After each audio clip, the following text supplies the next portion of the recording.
স্কার, ওকে ছেড়ে দাও। শুকরিয়া জনাব, আপনি আমাকে মরণের হাত থেকে বাঁচিয়েছেন। ও আমার বড় ভাই, তুমি এসেছো।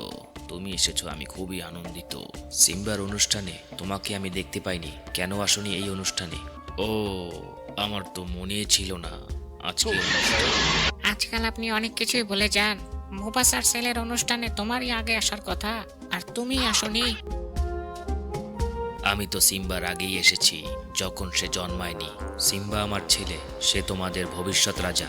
ওহো, তাহলে তো আমার তাকে সালাম দেওয়া উচিত। আমাদের কথা এখনো শেষ হয়নি স্কার। তুমি সত্য বলেছ মুবাসা, আমাদের কথা তো এখন শুরু হয়েছে মাত্র। তুমি কি আমাকে চ্যালেঞ্জ করছো? এত রাগ আমার প্রতি? আমি তো স্বপ্নেও তোমার সাথে চ্যালেঞ্জ করি না। আফসোস, কেন রাগ করো না? আফসোস, যদি বুদ্ধির কথা বলো তাহলে আমি হব জঙ্গলের রাজা, আর যদি শক্তির দিক দিয়ে বলো তাহলে মুফাসাই হবে এই জঙ্গলের রাজা। আমি এই জঙ্গলের সবচাইতে দুর্বল সিংহ। আমার মাথায় আসছে না একে নিয়ে আমি কি করব।